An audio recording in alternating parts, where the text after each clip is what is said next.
everyone, my name's Elise. Welcome to my channel. Today, I thought it would be fun to give you a complete tour of my 2026 notebook system and show you every notebook I'm currently using, what each one is for, and why they all have a place in my life. Now, before anyone asks, yes, I use 8 different notebooks. My husband thinks that's completely unreasonable number. Personally, I think it's perfectly logical. I mean, they all have a different job. You wouldn't use a frying pan to bake cake, right? So why would I use one notebook for everything? I'm sure at least a few of you understand exactly what I mean.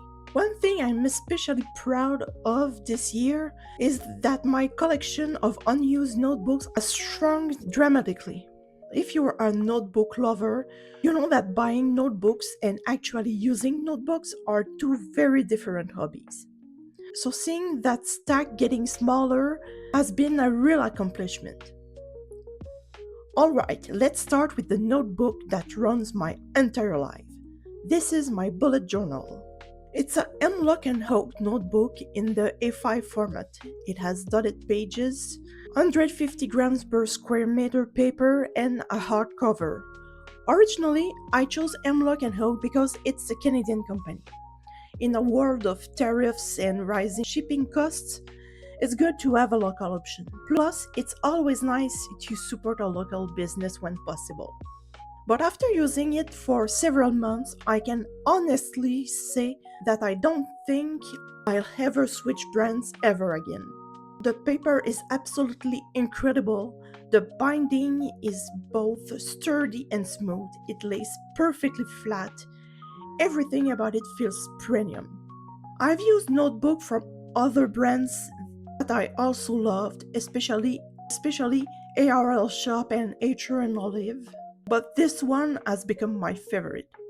In fact, several of the notebooks you'll see later in this video will eventually be replaced with Hemlock Oak notebooks once they're full. Since we're here, let me quickly flip through this year's monthly themes. January was all about adorable winter bunnies, February was Minnie Mouse themed, March featured Bibi, an alien from a children's TV show I watched growing up. April became flowers and butterflies because sometimes life is busy and you just need an easy theme. May was inspired by Memphis design, with all those colorful geometric shapes that defined the 1980s. And June is strawberries and cherries. I filmed this in June, so July was still completely blank at that point. The next notebook is dedicated to my morning pages. Right now, I'm working through the Artist's Way, so I needed a notebook just for that. Instead of buying a new one, I decided to use something I already own. It's just a simple Elroy notebook made from recycled paper, the kind almost everyone used in school.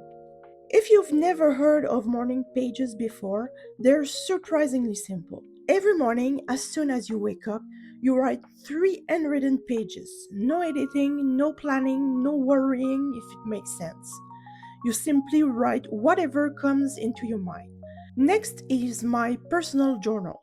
I bought this notebook at Walmart years ago for a very specific project, which I absolutely do not remember. I'm pretty sure I used a few pages, abandoned the project, ripped those pages out, and saved the notebook for something later. Please tell me I'm not the only person who does that. One feature I really love is this little front pocket where I keep my pen. Before I start writing in my journal, I decorate the pages first with washi tape and stickers. Only after everything looks pretty do I come back and write.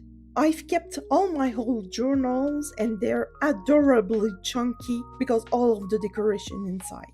Every single page has become this little scrapbook.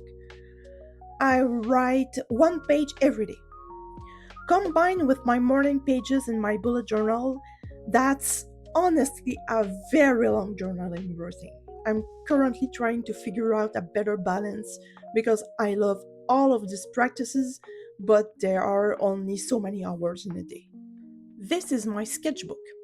It's honestly nothing fancy.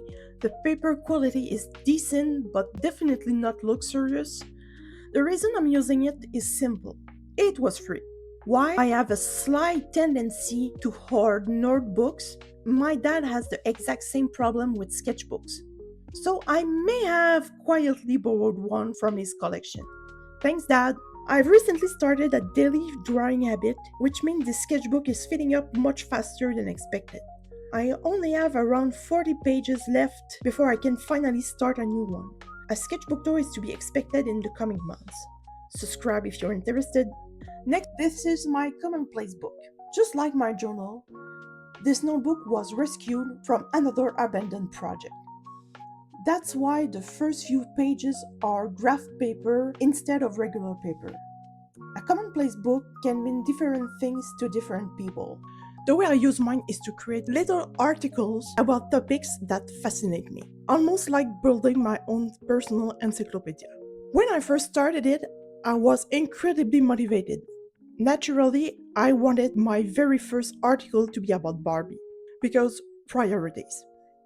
As time went on, I didn't write in it nearly as often, but I still love the concept and I'd like to return to it more consistently. To save on printer ink, I decided to keep the entire notebook black and white.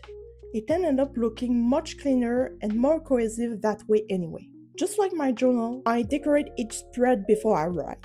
I've covered it with stickers I love, including one little cat face that reminds me of my own cat Kenobi. Now for my watercolor sketchbook. This one has a square format and personalized cover. It's actually my second watercolor sketchbook.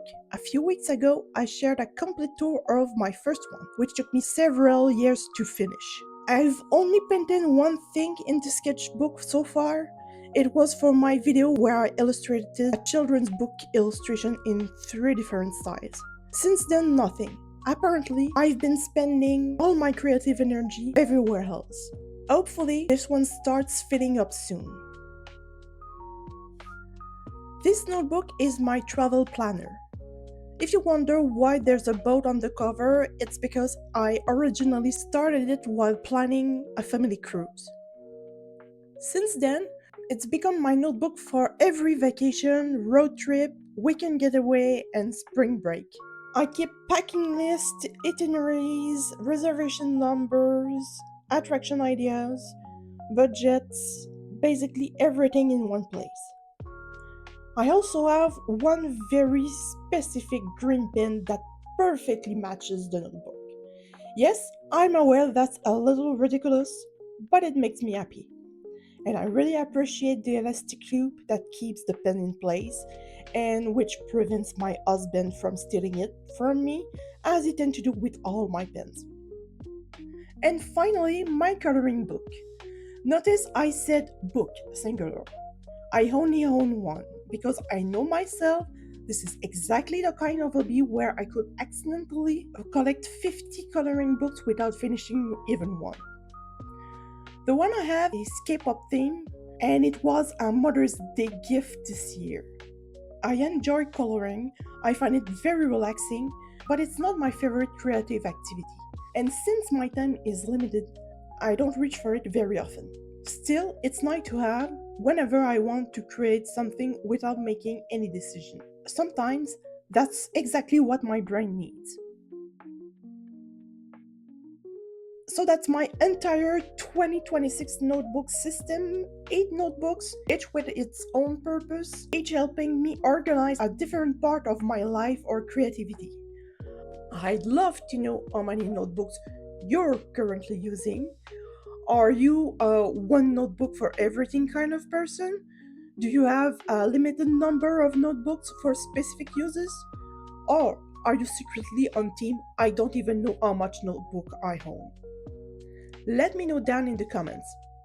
If you enjoyed this little tour, don't forget to give the video a thumbs up, subscribe if you'd like to see more art, journaling, creative videos, and I'll see you in the next one. Bye!